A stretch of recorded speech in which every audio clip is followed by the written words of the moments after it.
wearing a sweater that was selected for you by the people in this room from a pile of stuff.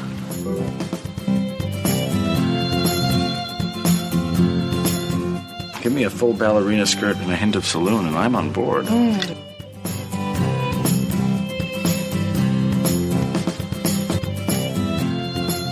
have a hole in my stomach!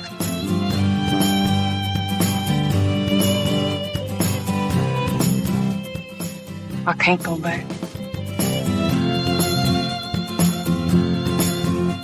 Welcome to the She Became Visible podcast. I'm your host, René Steelman. This podcast is my story. It's your story. It's our story. It's all the stories of all the women who one day knew that it was time to remember who they were, who they are, and stand up and be seen.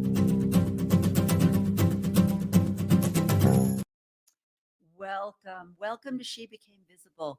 Today, I have a special broadcast for you that I did with my co-host Lila and Gene Judsen from Latter-day Digest. And I want to tell you a little bit about Gene. He is one of the kindest men I have ever met on this earth. And his wife, Michelle, is an absolute angel. I just love this couple. And I met them at Sunstone. And what I discovered about Gene is that his entire purpose for setting up his particular podcast was to lift others up. He wanted to be the one who told the world about some fabulous podcasts that he found and that he wanted to promote. It has nothing to do with Gene himself. He doesn't have his own agenda. His agenda is to promote others, which I find very unique. And especially in the world of male-dominated podcasts. So I love Gene, and he asked me and Lila to do a podcast because he really wanted to tell the world about She Became Visible. Now, isn't that great? I mean, how many male podcasts do you know that say, I really want to help you promote your podcast? And it is a female-dominated podcast. It is specifically addressing women and their needs to be given the right to become autonomous, to promote themselves in a image that is not considered self-serving. And Gene is all into that. So let me turn the time over now to Gene and the fabulous podcast that we did. So I am going to let Gene take it away, and here we go. Welcome, everyone, to Latter Daily Digest. We honor creators and their journey. And today we have with us René of She Became Visible. And co-hosting with me is Lila Tuller. Thanks, René, for coming on our show. Thank you. And co-hosting with me is Lila Tuller on She Became Visible. So this worked out really well. Lila is my co-host as well. So that worked out really well. Yeah. So about how many episodes has Lila appeared on about, Oh, that's a good question. The person that does my Instagram was always asking me that. What number are you on? I'm like, I don't know. At least we've been doing this since February, right? Yeah, so we've done a few. 8 or 9, I think. Yeah. Yeah, because I left Mormon Discussions in January, and then Lila came on board, and so everything we've done since then, except for every once in a while, I'll jump in and do a little, hey guys, blah blah blah thing, But yeah, so when we just did one last week, and we got another one coming up, so yeah, we're on about 8 or 9. People wonder about my show sometimes. I guess it's my show. Maven helped me start it, and she said at the very beginning that she didn't have the bandwidth to be an every day, every time co-host. And then, let's see, Summer Rain was my first backup. And then there's been a couple other people that have co-hosted. Thanks, Lila, for jumping in on this special occasion. Couldn't be happier. And Gene, I really like your introduction because that's what I really wanted to let people know is when I ran into you at Sunstone, and you told me what your idea was. I love that your entire goal and mission statement was, I want to help other people get their podcasts out into the world. And I mean, I thought, wow, that is unique and That's right. Unusual. As my own personal means of taking over the world. That's the ultimate goal. Start out. So you were really trying to start your own little cult. I get it. So, now. if you have a goal that's here, it's just too easy, right? If you put a goal up here, you're not going to achieve it, but the journey is fun.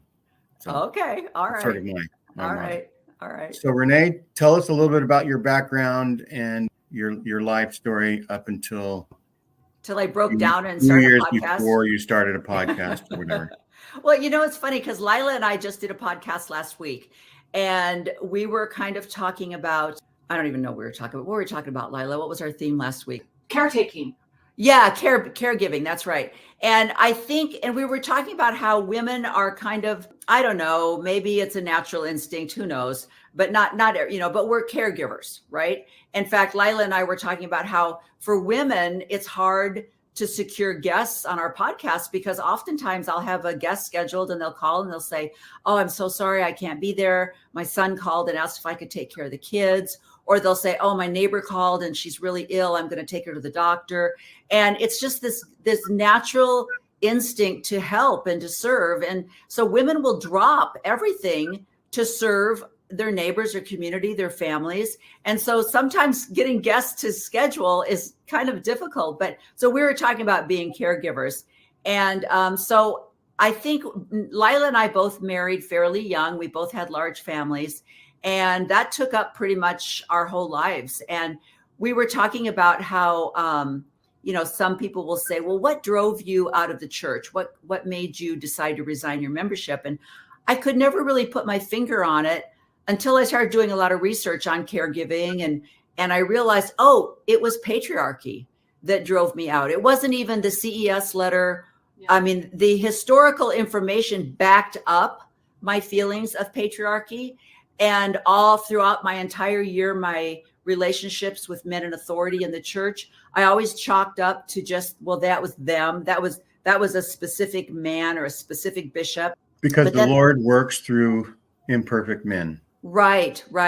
And so it was the patriarchy that drove me to start my podcast. She became visible because I really wanted to encourage women to open their eyes and realize that you have value. You are not necessarily, like my son was severely disabled and he had some fabulous people that surrounded him. And like Lila, you've probably had this too. As a mom, you go to the store, you go to the grocery store and someone will come up to you and say, oh, you must be TJ's mom. Oh, you must be the bishop's wife. Oh, you're the mission president's wife. So, oh, you're John Smith's daughter. And so we don't even have a name. It was almost like when Patricia Holland died and it was Elder Holland's wife dies. It's like she had an effing name, people. Yeah. She had, and so this was really my deciding factor was I really want to encourage women to say, I am TJ's mom. My name is Renee, and TJ is one of 6 children. I am his caregiver and his mom and lots of other things. And so really trying to encourage women to stand up and say, it's okay for me to say, well, I am the bishop's wife. Do you know my name? It's Renee. And, so that's kind of where we came from, where we started. Yeah. And so we'll also get back to like the mechanics of how you started and some other maybe background information of that. But roughly, where did you grow up and what different places did you move to and how was some of your experiences there? Well, it's interesting because right now we're in such a highly debated political system, and I'm listening to the new vice presidential nominee for J.D. Vance, and he's talking about his background, and I'm like, hello. I mean, I'm not from Appalachia, but I am from the Midwest. My family is Scottish-Irish. They were blue-collar workers. Nobody went to college. My uncle worked at Caterpillar. My mom and dad worked. My dad was a used car salesman. My mom worked at Western Electric, putting together telephones, just an industrial assembly line. And they were Methodist and grew up with a belief in Jesus. And then the missionaries came knocking on our door. We were living in a small town south of Chicago. And my mother had an older sister who was a Mormon, but Aunt Marilyn was not a missionary. She never talked about the church. Everybody knew she was a Mormon, but that wasn't her identity. She just came to the family gatherings and she was who she was. But I think because we already had a Mormon in the family. When the missionaries came to the door, my mom let them in. And it's funny because one of the missionaries was Sister Smith, definitely related to Hiram. My mom was all like, oh, because she was related to Hiram Smith, and Sister Collier. And these two sisters baptized and converted my parents. Now, my stepfather, I was living with my stepfather and my mother at the time. My parents got divorced when I was 7. And my stepfather was from England. He grew up Church of England. He loved his wine. He loved his Carmen Gia and his things like that. And they both smoked. They both drank. And my dad gave up those things for my mother. And not because he believed in the church, not because he believed Joseph Smith was a prophet, but this is what his family was going to do. So he said, yeah, I guess I'll do it too. He was a wonderful, wonderful man. And so I joined the church. I was 12 when we were baptized in the church. So grew up in Illinois. And then when I was 17, my dad got transferred to the Western Electric in Washington State. And so we moved to Washington State my senior year in high school. And yeah, that was cruel. Plus, I went from a large 1,500, student high school to a 500 student country school where everybody was pre-engaged and the guys were still rolling their cigarettes up in their sleeves, And I was like, what? Bonds was in your high school. Yeah. Yeah. And so my only friends were 3 girls at church in my ward. And that's who I hung out with, was the girls in my ward. They were all 3 bridesmaids at my wedding. Aww. And one of them has passed away and the other 2 are still active in the church. I grew up, met my missionary at a church dance. He went on a mission. I went into the Navy. He came home from his mission. We got married in the Salt Lake Temple. Gordon B. Hinckley married us. And we just, my goal was to get pregnant and get out of the Navy because I needed to be a mom and a wife. And unfortunately, that didn't happen. It took me a while to get pregnant. And so after I completed my service, we came back to Oregon and started our family. And we have 6 children. And I was just living the life. But my dissidence came from just odd things. Like I remember thinking, when my son, my youngest son was severely disabled, I had to get up with him many times in the night. And as my kids got older, I thought, you know what? I don't think it's appropriate for me to get up in the night in my garments. And in case one of my teenage boys came out of their bedroom or something like that. So I'm going to start wearing pajamas so that I feel modest when I'm getting up and taking care of my baby. And I thought, and I'm not wearing layers to bed. So I stopped wearing my garments and I just would wear my pajamas. And one day my husband said to me, when you go in for your temple recommend and they ask you, do you wear your garments 24/7? What do you say? And I say yes. And he goes, do you feel good about that? I said, so good. I feel so good about that. But I mean, so I would take things in under my own self-conscious. I knew things that were silly, things that were just radical and fundamental, and things that really made a difference, Good for you. Yeah. And so it wasn't until I found out about the, and I would have run-ins. Like, here's another example. I also worked a lot in the Young Women's Program, and I had a my maid that had a lot of disabilities. And so the bishop called a couple of Laurels to every Sunday. They would take her and go sit out in the hallway and babysit for her during Young Women's and stuff.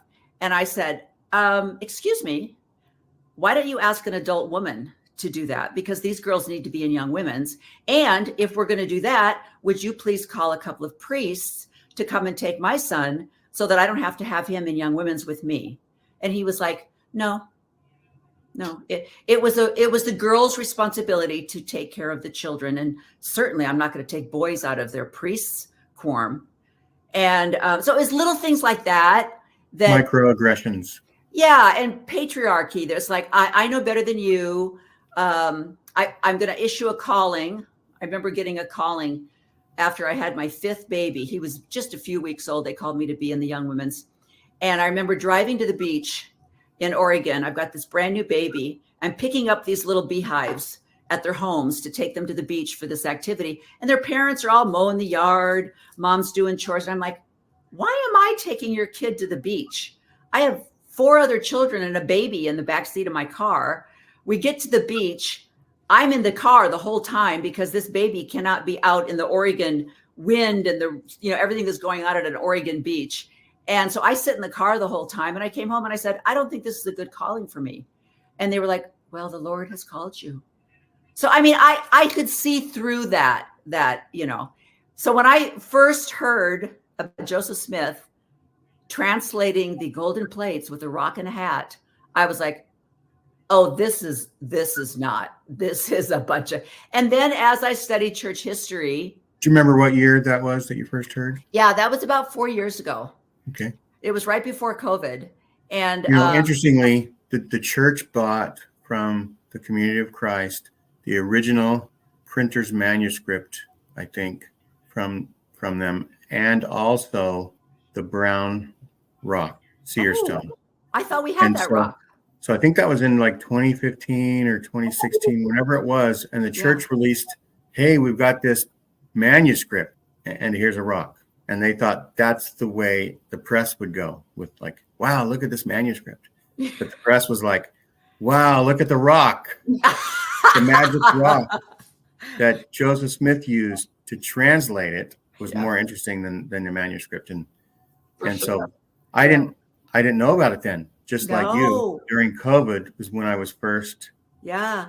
Sort of. The only other tinge of that is in 2010 or 11, I heard a rerun of South Park where they do Meet the Mormons or whatever the show's called. Yeah. And so the story is told pretty good. It's like, that seems close, even though they make humorous things in there. But what they really got wrong was that Joseph Smith looked in a hat at a rock to translate the. That's the only thing I had an issue with. Everything else was like, yeah, it kind of happened that way, and you kind of told it funny. But where did you get that idea? Yeah. Joseph Smith had a quill pen, and he had the golden plates open, and he would look, and he could tell from the characters what should be written down. Now, I didn't realize that painting of Joseph with the quill pen always, right? Yeah. Didn't make sense because he always had a scribe. Yeah. Right. Yeah. As far as we know. Yeah. I don't know if anybody's ever identified any writing. What he was, just his version of the first vision, I think, is one of the few things.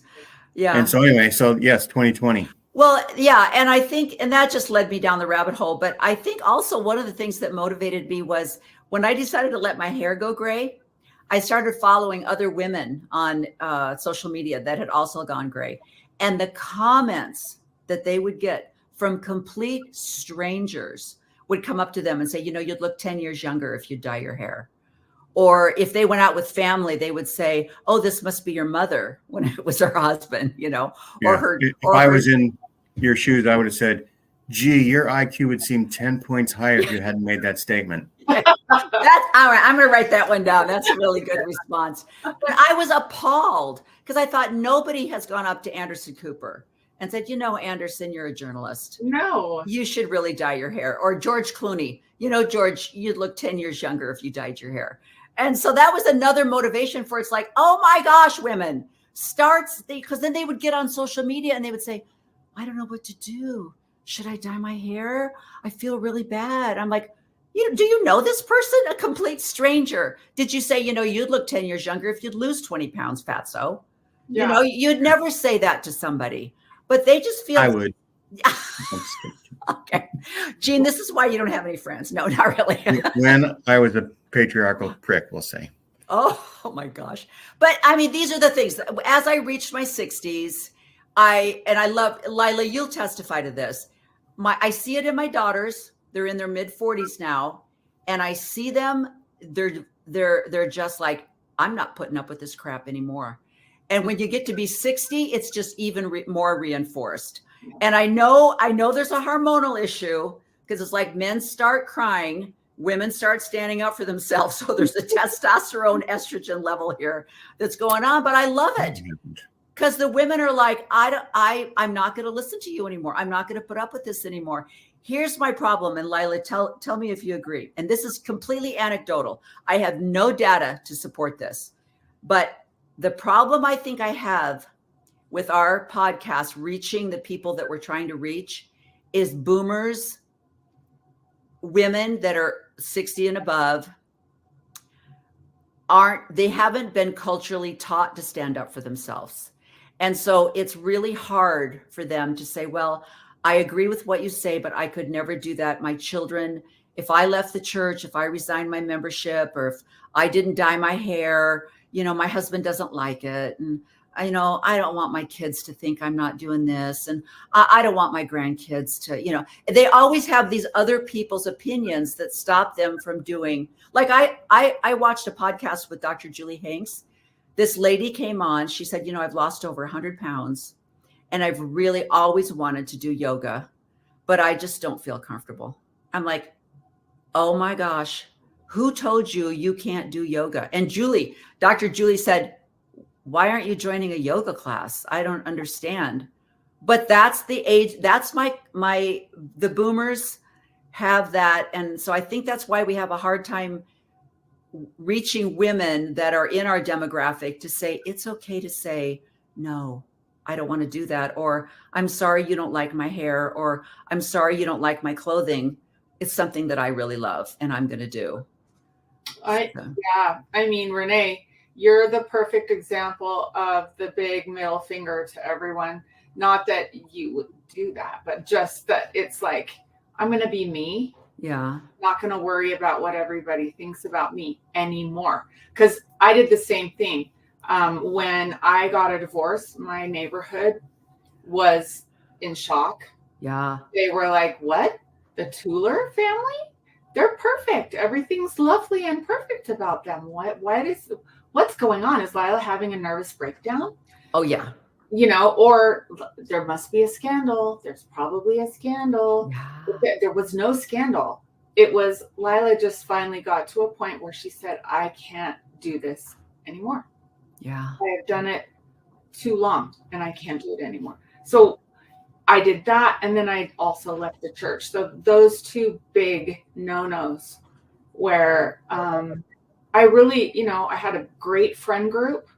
We did a lot of things together, but they're all, just really socked into the church. And I think, at first they wanted to pretend like they didn't know, but they did know that I had left and they were talking about it. And so it was this elephant in the room. So one time we were all at lunch for someone's birthday and I just brought it up and I said, I know you all know this. And I said, I just want you to know that I don't care if you guys want to, whatever you believe, whatever you want to think about the church, but I was the one that was the gospel doctrine teacher, for years and years, that was such a scriptorian and so involved in it. I said, you have to believe me. I did not lose my mind. I opened my mind for the first time and looked at this critically. And, one of them piped up and she said, well, I can see that, but it all comes down to the Book of Mormon. There's no way that Joseph Smith could have written that himself. And I just said, why? Why couldn't he have? Yeah. Every other author on the planet wrote their book by themselves. Why couldn't he write that? Well, it's just too involved. It's too complicated. There's too much. And I said, no, not really. Yeah. To think the same thing, because that's what we've been taught, right? Yeah. Anyway, I'm just, bottom line is I'm saying, hooray for you for having the courage to stand up for something, even though all of your peers and your family or whoever, your husband, might look at you and say, Renee's going cuckoo. Yeah. You just have to just go forward with what you believe. Yeah. Let everyone talk. Let them talk. Let them gossip. That's what I did. I just figured you guys needed something to talk about. Yeah. Well, Something to talk about. Yeah. okay. No, but you know what? And there's a very great statement that they said, they're going to talk about you, whether they like you or don't like you. So let them talk and just do you. Yeah. So you're absolutely right. Thanksgiving. That's dinner. right. People will say that about me when I write a book finally. And I'll say, yeah, I can't write a book, but I have AI. Yeah. That's right. Joseph's AI he thought he was talking to God. Yeah. Well, he had Sydney Rigdon and, Yeah. other people with There more could be skills. there could be collaboration. We don't Yeah. really know for sure, but Yeah. the evidence points to something. Well, Yeah. and what frustrates me, and you probably get this too, Lila, Gene, what kind of feedback did you get? I mean, when you and Michelle, where did you get feedback, or did Michelle get feedback that like, oh, Gene's tearing you away, or what's Gene's destroying your family? Only from my lovely mother-in-law. Oh, Michelle's mother. I knew him. I never liked him in the first place. No doubt. So No doubt. so anyhow, yeah. Yeah. There was kind of that. We had a love-hate relationship with each other that allowed us to talk plainly all through our life together, right? And so we would have some banter, right, back and forth. But I had stopped going around 2015 because I thought, and it was actually before even the policy of discrimination. What do we call that? Oh yeah, the LGBTQ policy. Because I thought that the church could be better, right? Yeah. I thought that women should have the priesthood, and I thought that there should be a gentler treatment of gays. We had some gay men in our ward who had a relationship, but they were attending, they had callings, and they were apparently obeying they're together as roommates, but they're not engaging in any activity, right? Yeah. And so they were towing that party line. But I thought, it's too bad they can't enjoy more their company. And so I just thought that the leaders at the top were just not doing the job that they should be doing for Christ's church. And I thought, wait a minute, Christ started 2 churches that we know of as Mormons. In the Middle East, that lasted maybe 70 years before the Great Apostasy. And then in America, that maybe lasted between 180 and 200 years. And then, the whole downfall of the Nephites, happened shortly thereafter. Maybe Joseph isn't as good as Jesus even at starting churches.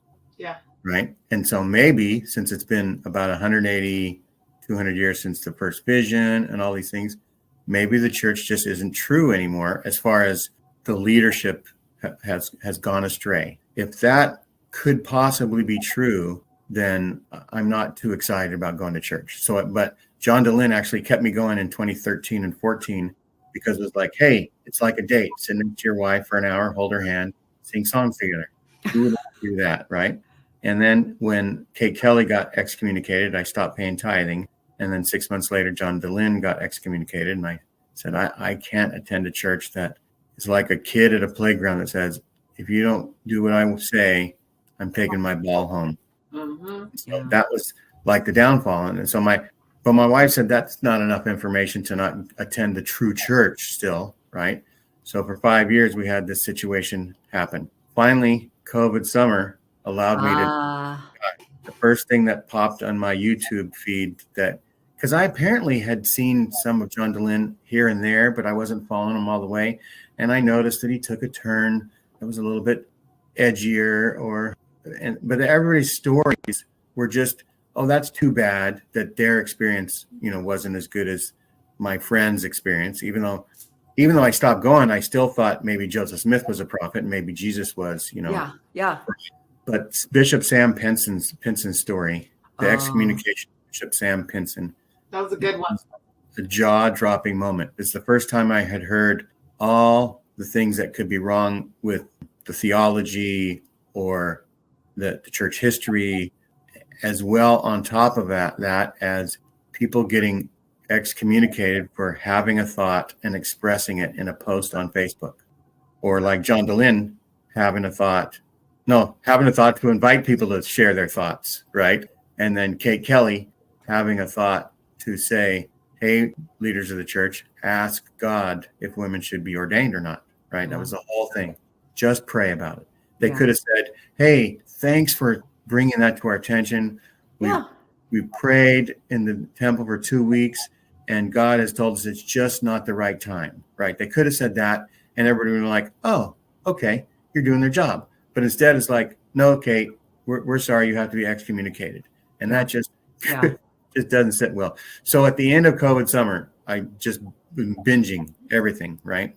And I was just floored with everything that I had heard. You were done. I said to my wife, she was Relief Society secretary. I said, you could stay going to church, you could stay paying tithing. I just have so much more information that I just need you to know what it is, or else I'm going to go crazy holding it inside. She had been laid off because of, COVID layoffs and stuff. And so she had time. So we watched Hans and Brigitte Mattson.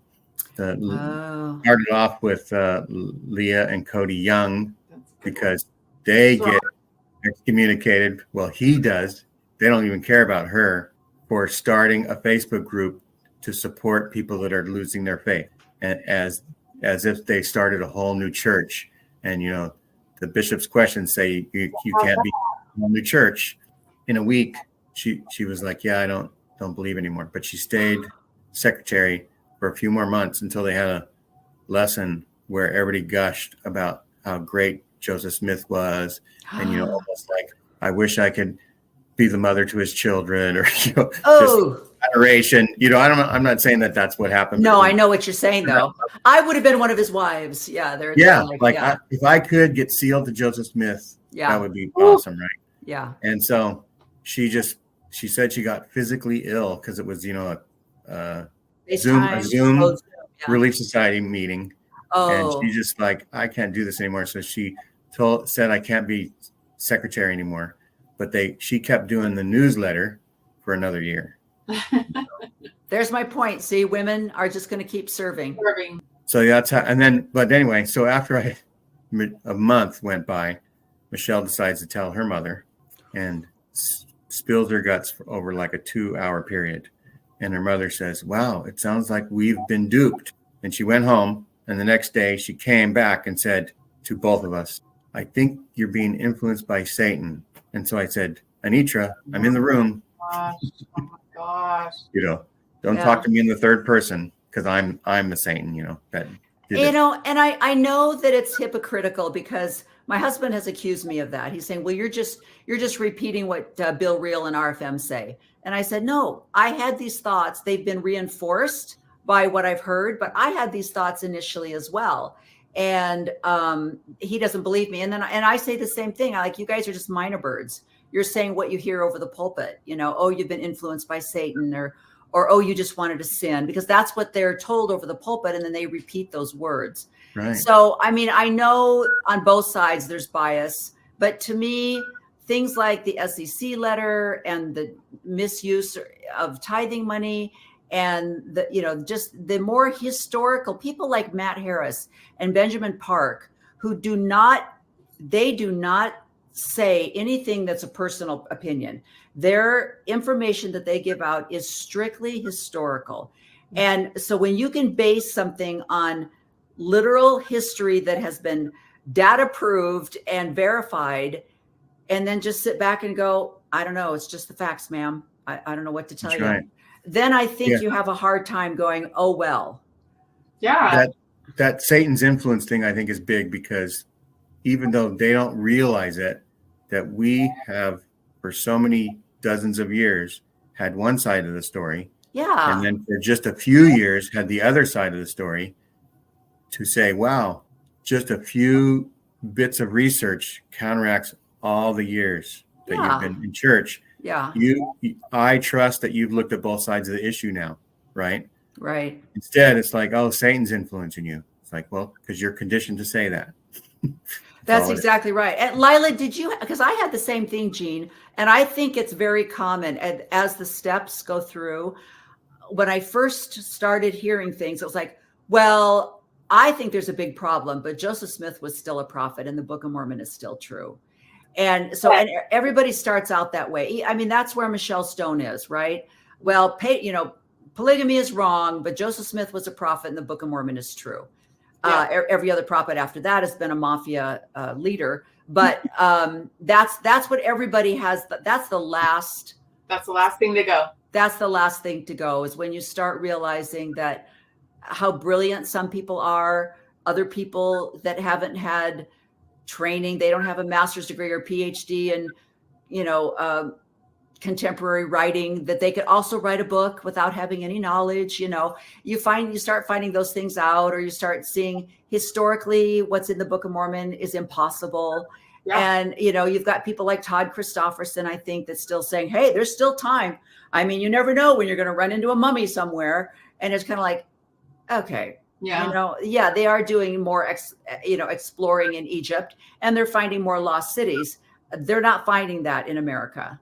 So, Right. I mean, there's just so many little things like that. But I think the most important thing is just trying to be authentic and trying to get the word out with love. It's hard because I get real riled up sometimes. But I see, like I said, with this being a political thing right now, it's really also bringing even more division into, because not only now are we fighting over whether the church is true, now we're fighting over which political candidate is true and which one is being led by God and which one is being led by Satan. And it's like, and now with the Trump assassination attempt, he was saved by God. And now even Spencer Cox has changed his vote because he now says he was saved by God. And I'm like, oh, now I've lost all. Well, here's the thing on that note. Yeah. If he was saved by God, what about the guy that died? Oh, I said that to someone. They said, well, God has all his children in, and he has a personal plan. That's the real. It was his time to go. Is that what we believe with this family and everybody there at a Trump rally? It was his time to go, but not Trump's. Yeah. Oh my God. I honestly believe that. I know. It's like saying, well, the one person who survived, the plane crash was chosen of God, and the rest of them, he didn't care about them. It was their time to go. Yeah. And that even during Columbine. So when was Columbine? In the 90s? My mother actually said, because this was a story that was going around the church, that the seminary kids were saved because they were at seminary and hadn't gone to school yet. And so their lives were saved. And I remember, this is back in the 90s. And I remember going, wow, Mom. So all those other kids, God didn't care about. Only the little Mormon kids were the only ones that were saved. And that's still the mentality. Such a terrible way to look at things. Yeah. And what about missionaries that die on their missions? Right. Yeah. And here's one thing we can hope probably that Spencer Cox will start following our podcast. It's Spencer Cox. Is that who you said? Yeah. Because the very same day Trump was saved, we didn't get assassinated either. Yeah. God was looking after us. There you go. So that we could do another podcast. So that we can do more podcasting. So Spencer, if you ever hear this, thank you for subscribing. Yes. So anyway, so let's go back to you had sort of, let's say, lost your testimony, but the real thing is you discovered more truth. Right. So that it was a truth challenge that the church had, not necessarily a testimony challenge for you. Yeah. And did you start a podcast before joining Bill's? It's so funny. I had a podcast because this is so my personality. I decided I really wanted to get healthy, and I really wanted to start eating a plant-based diet. So I heard about this training group that I could go to that were vegan authorities, that they would teach you how to be a plant-based eater. So I'm like, yes, I'm going to jump in both feet, So I fly to New York. I go to this lady's apartment, and she's got people there that have flown in from Australia, from Denver, from all over the world in her tiny little apartment in Harlem, New York, because she is a vegan expert. And she's teaching us all how important it is to be vegan. And even then I had my cognitive dissonance, right? I'm sitting there going, well, but, because like this one doctor came and he said, if you're a true vegan, you have to take a B12 supplement. If you literally will lose your mind, your brain needs B12. And the only way you're going to get it is from an animal product. So he said, you have to take a B12 supplement. So I'm like, what if we only ate meat like once a week? Or, he's like, everybody's like, and then, and at a time I'm sitting there, I have my leather purse. I had a little pin on that had leather and sterling silver. And I'm just kind of like, I was just going to eat plant-based. I didn't realize it went this far. Then they took us to a store that only sold plant-based things, like plant-based shoes and plant-based purses. And I'm like, oh yeah, that's I'm extra. like, it's called plastic, and that's a petroleum product, and that's not really good for the environment. And they're like, doesn't matter. It doesn't matter. It's all about the animals. And I'm like, okay, anyway, but I got into So you wanted to start a podcast. So I started a podcast. Veganish. No, I started a podcast, and it was with a couple of ladies that had written a book on how to go plant-based. And so I thought, I'm not even going to worry about the animal issues. I just want to talk about eating plant-based. It was called Get Wasted. And a doctor had come up with it. And I thought, what a great name. So I started a podcast called Get Wasted. And I did that for a while. And then I did, plant-based diet included marijuana then? Well, that's, yeah. Plant? Wasted. Yeah, that's exactly right. I would have people say that. And then when I finally, my brain said, this is ridiculous. I am so bloated. I haven't lost any weight. I don't feel good. This isn't working for me. And, so I got out of that craziness. Then when I went gray, I started a podcast called Go Gray Dame. And I did that for a while. And then, you kind of lose your life changes and things happen. So then I started She Became Visible. And I started out with interviewing women who, two things, either had gone gray or they had a child with disabilities. And I talked to a lot of women that had children with disabilities and as caregivers, Lila, and what their lives were like. And COVID for women that had children with disabilities was 3 times the hell that the rest of the mothers, because a lot of their school services were ended, disability programs were ended, and women had kids with autism who change doesn't work well for them. And all of a sudden they're not going to the school with their friends, and they're really frustrated and they're angry. And it was hell for these women. I interviewed one of my favorite guests she was also on Mormon Stories, was Katie Harmon. And she had a son that had a diaphragmatic hernia like my son had. And Katie just lost her son last year, and just a year after we lost our son. And I actually asked her, Lila, to be on the show. And she said, I can't, I'm not ready yet. She was on my show when Max was still alive, but now since his death, she's still processing that grief. But so that was the focus of my other one. So that I'm trying to kind of incorporate that into She Became Visible, is just women in general, how to live their best life in whatever situation you're in, whether you're still caregiving or whether you have a husband that's very dominant and you're not giving you the freedom to be who you are and you're just going along with it because that's, what Mormon women do. They go along to get along. And so I don't know, but it's one of those things, like I said, with Dr. Julie Hanks, I got into a group. And I thought, well, I need to learn more. I want to really try to not be black and white. I want to really learn how to do gray, right? In all areas, not my hair, but also life. There are shades of gray.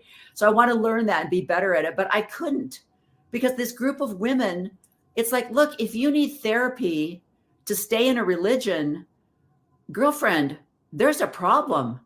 If you need therapy to be able to live your authentic life, if that's what's keeping you in a depressive state on medication because you can't be who you are, then be who you are and stop taking the medication. It blew my mind. So I don't know. That's kind of where we're at. And Lila is just as outspoken and loud as I am. And she's a rare find. So I was really glad to get to know her and find a sister soul. Yeah. How long ago did you start She Became Visible? And then how many episodes had you done before you joined Bill Reel's Mormon discussion? I had done about 70 before I joined Bill. And like I said, I love how good Bill and John DeLynn are about this. Is episode 735, and like I said, my poor person that does my editing for me, she's like, what episode is this? I'm like, I don't know. 74. I need a maven. I need Julia. I need someone that does that for me. I'm too chatty. That's not my thing. I went to public school. I can't count that high, so I don't number mine. Okay, Gene, let me tell you something. I told this to my husband. Over at the gym I go to here, a couple of the machines, instead of having the weight, if you're going to do a certain amount of weight, they have 2 different cables that are coming into one cable.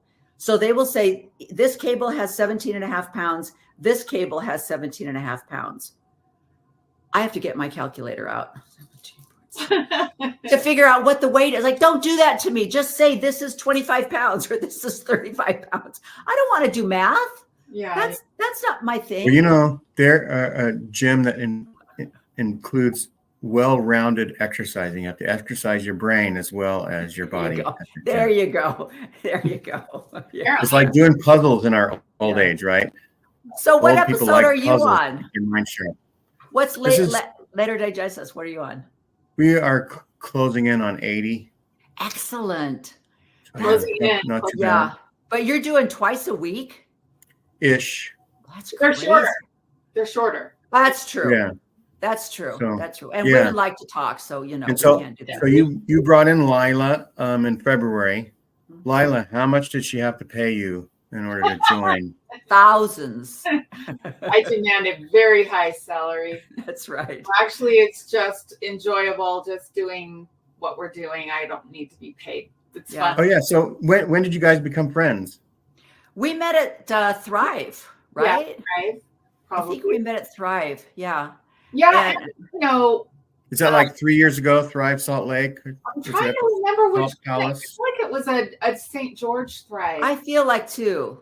Yeah. But here's the thing. I was just thinking about listening. All 3 of us, I feel like we're contemporaries as far as leaving or deconstructing fully. Yeah. Like I think we all had levels, of deconstruction along the way. They call that a shelf, but where you kind of have your like, wait a minute, this doesn't work. So you put it up there and you're like, yep, I'm going to talk to Heavenly Father about that someday, that kind of thing. But as far as like stopping going or just being done, I feel like my last time I went to church as an active member was probably right around January of 2019. Wow. So that was prior to COVID, and you guys were right around there, right? Yeah. 2020. Yeah. Something like that. Yeah, I had stopped going earlier, but that's right. Interestingly, around the turn of the century, I was board executive secretary. Okay. And then I was in the elders quorum presidency, and then young men's, and then a couple other callings, and then your hand is going lower. Primary, but not what's the first primary thing? Nursery. So I was a nursery leader, and then you worked your way up. Janitor. So it was like a meteoric fall instead of a meteoric rise. Yeah. They're like, Gene. Around the time I was in the elders quorum presidency, I started wearing shirts like this, and they were like, he doesn't have it anymore. Yeah, he's gone. Well, I wanted to tell people, don't invite me to a blessing, right? You know what? I'm wearing the uniform. Lila, I told this to Gene the other day. I saw a whole thing, this really handsome guy. And Gene, you would look the exact same. He started saying how if you want to put some color into your suits, start wearing a Hawaiian shirt. And so he would model this really great tailored suit with that Hawaiian shirt would look fabulous. And then he would put like a little pocket square, and just that little bit of collar coming out. Yeah, would pop out. And it's like, I might be a Hawaiian shirt. Go for that. Yeah. Yeah. I mean, if the church wants to become more of a worldwide church and have a broad appeal, they need to get out of the white shirt and tie thing, because that not only is it an expense for people who live in Africa, that they can't afford, let them wear their shirt that they already have, because this is ridiculous. And telling women you have to wear your nicest dress or whatever, it becomes a fashion show at church. It does. And I was in it. I was in a fashion show. I remember thinking, I got to dress up more. I got to go get me some new shoes. I need some new dresses. Yeah. Old stuff that I have had for 10 years. And these girls are coming in looking fine. And I got to up my game. Is that really what it's upsetting. Yeah. Especially for the people who come in and they may not have the money. Anyway, these are the things that I'm like, little things along the way. You know, Renee, you were saying there were these little things that happened where you were like, that wasn't cool. Yeah. You just said no to me when I asked for a priesthood holder to come sit with my son. Yeah. That's a no way, no, not happening. Yeah.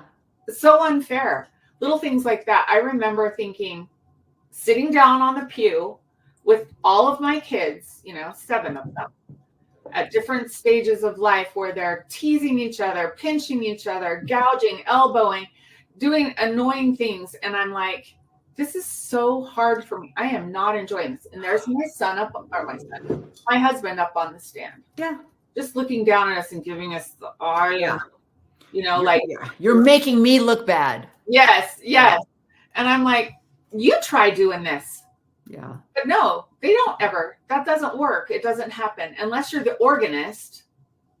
But even they just come up out of the crowd and sit. You know, it's not like, anyway, it just seems so unfair. And I remember complaining one time to my older sister who said, why can't you just be a supportive, you know, wife to your priesthood holder husband? Why do you have to make a fuss about it? Yeah. And I was like, she's got 8 kids.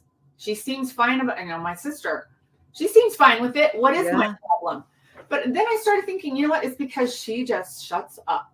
That's right. She just puts up with it, and we all just put up with it. Yeah. But is it okay and is it right? No, it's not.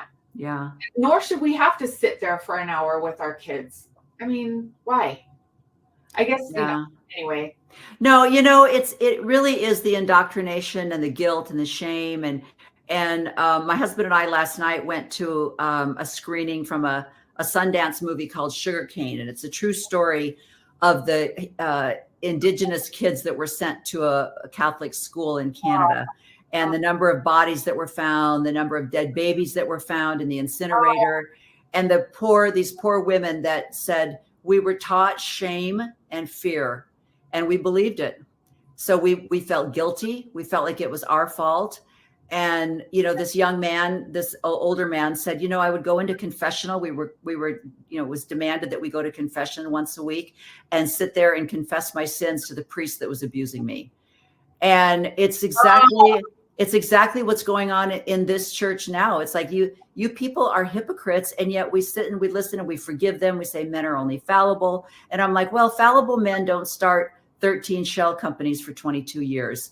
Those are knowingly things, you know. And so the forgiveness. A flawed man like myself doesn't put the lawnmower away after he exactly. Yes. Not cheat and lie to the SEC and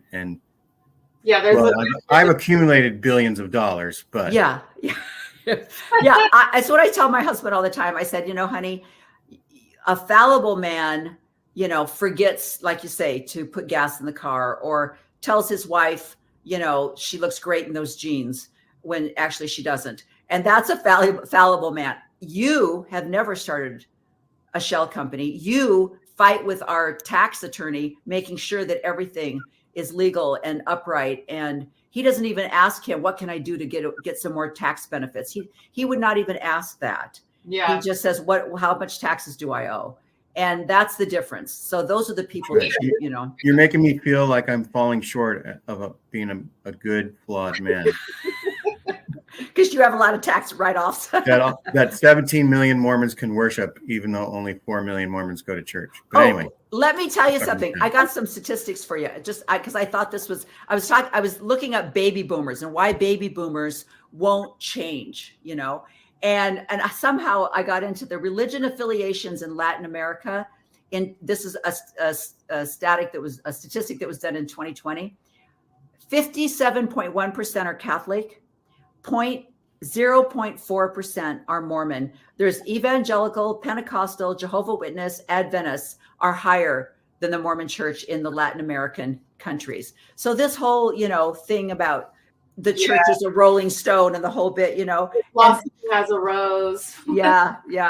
And, one of the reasons that boomers will leave the church is because of failed church experiences. And I think that's where the women are, a lot of people are going, this is not the church experience. And you guys, same thing. I grew up with road shows and dance festivals, and youth conference was in Indiana. It wasn't at my local church. We would drive all the way to Indiana to stay in a college dorm. It was so exciting and so much fun. And, people, and then, or their children, baby boomers will leave the church if their children leave the church. I found that. And the women that I run into at Thrive and at Sunstone, the women that have left the church, it's because their husbands have also left the church. And very few. Or they have a gay kid. Or they have a gay child. Yeah. And And I know there are some women that have left the church, but, and their husbands are usually, they'll say, well, I have to get a divorce because I need an eternal companion. And, fortunately, my husband doesn't think that way. It's an interesting thing, but Lila and I are fighting for the boomer ladies to stand up and say, I love you. I want to be married to you. I think we have the same values. I don't believe in this religion, and I'm going to go my own direction. I'm going to take a yoga class, by the way, and I probably might get a tattoo. I don't know why I say that. You could almost subtitle your show, She Became Visible, Fighting for the Boomer Ladies Out There. There you go. Maybe if we put boomer in the title, there you go. Boomer Girls Gone Wild. Yeah, would definitely. We could start an OnlyFans account, Lila. Yeah. Start monetizing this thing here, Yeah. So anyway, we now know René a little bit more. We know Lila a little bit more. And I encourage you to go see we know René Gene a little bit more. Gene and Michelle on their show. We'll have to have Michelle on the show, Lila. We'll have Michelle. Links in the description. Yeah, Michelle's like, no way ever. Yeah. You would have to get her pretty drunk. Yeah. Well, boomer girls can do it. Can do hard things. Yeah. Get her. Because we have. So. Yeah. And so anyhow, we'll provide links in the description to your show. Oh, you're the best. And also, Lila, when was your episode with Ed Mormon Stories to get a more full of your story? That was that during COVID? Right before COVID. Wow. Like February 2020. It may have caused the spread of COVID. When it went viral. COVID. It was, the spread. Throngs of people would meet with each other in small homes to watch your show. Yeah. And that spread COVID faster. I knew it. I knew she was a disruptor. You know what's funny, Gene? Her father set my husband apart as a missionary in the mission home. Isn't that weird? Isn't that weird? That is weird. I probably will say, and Michelle's not here to say for sure, but I am pretty sure that one of your episodes is one of the shows that I showed Michelle as well. Your own story was part of it. There needs to be more women's voices before the women. There are so many male voices out there that keep the women quiet. Even on the ex-Mormon, there's a lot of men's voices out there. And so that's another thing that Lila and I are doing, is trying to, give women an opportunity. I had a wonderful woman reach out to me that's good friends with one of the apostles' wives. And she acknowledges everything that we said, but she said, I would never go on and say anything. And I don't blame her, or I have even my daughters, they have people in the ward that are weird. And too bad you couldn't say, hey, let's record a show and just write on it, do not open until 2050.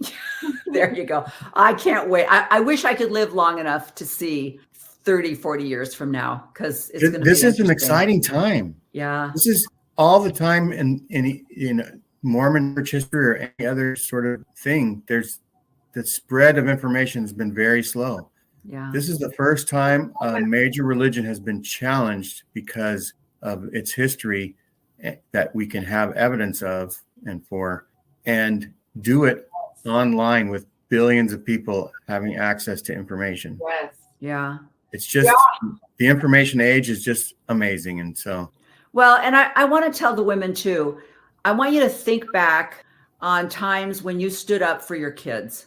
times when you went into a school for a counseling session and you told the teacher, you don't know my child, you're wrong, what you're, or times when I had to stand up to a doctor or say, you don't understand, I know my son's in pain, you're not paying attention. And they're like, oh my gosh, I'll be darned, you're right, he has pancreatitis, and those are the moments you need to reflect on and go, look, I was strong enough to stand up for my children.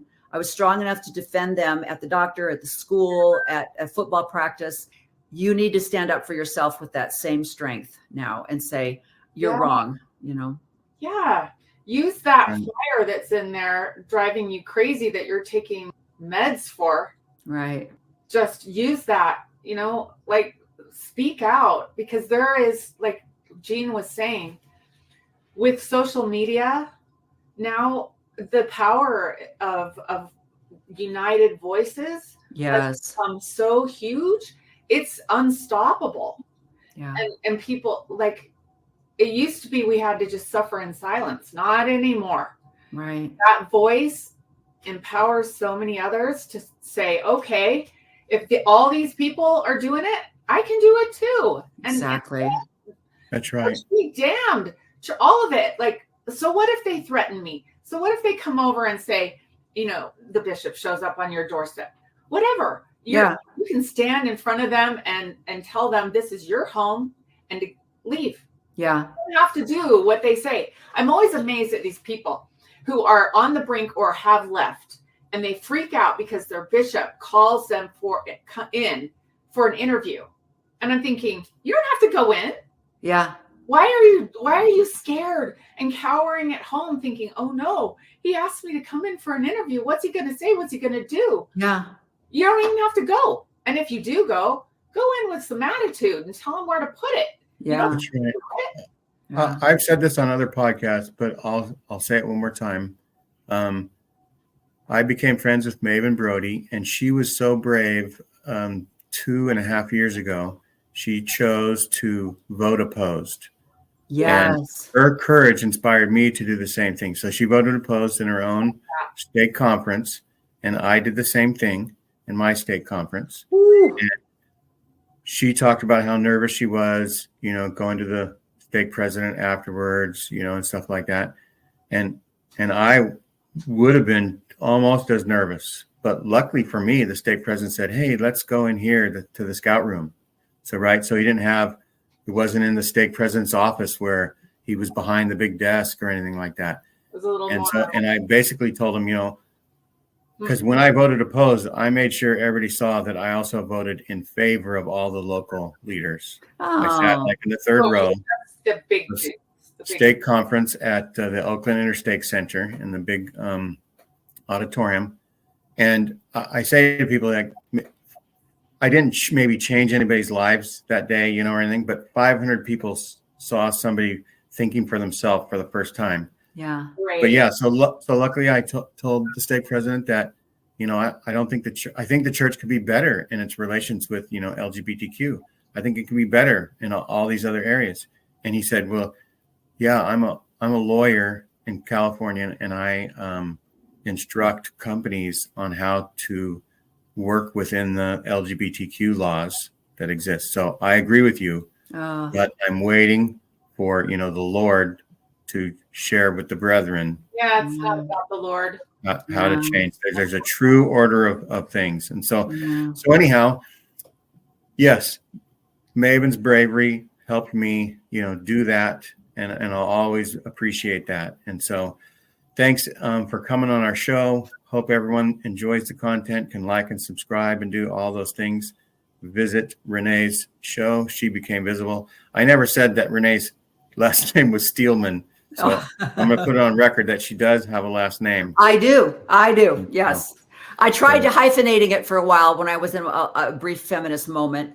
And then I decided there was too many boxes to fill in. So I just had to drop the hyphenated name. But Gene, thank you as well for reaching out. And this is the second time I've been on your show, and your efforts to promote other people and to lift others up should be applauded. And I'm so grateful for you taking your show to that area where your whole goal is to lift others. And I thank you so much for that. And it is to honor anybody. So if anybody has a faithful podcast, even, I'm impressed with anybody who has a thought and that expresses it. You know, I'm all in favor of it. And so the door is open for either side of the aisle. It's, you know, there's some dogma that comes out maybe, but everybody's life's experience is their experience, right? And so that can be displayed on our show. And so, all righty. All right. We did it. Thank you. Everybody have a good rest of the week, we'll say. All right. Is he not amazing? I really am so grateful that Gene had Lila and I on the show. It was a really great experience. And I hope you enjoyed it as well. And I hope you remember that the purpose of She Became Visible is to encourage you to stand up for yourself and to be visible, to be proud of who you are and what you've done in your life. And I want you to join me next week. I am going to be interviewing Susan. I'll tell you more about her later.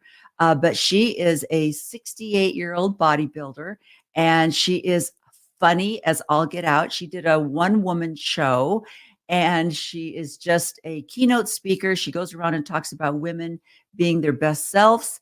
And I'll tell you more about her as the weeks go on. But I look forward to you joining She Became Visible next week. Thank you so much for joining me today. Bye-bye.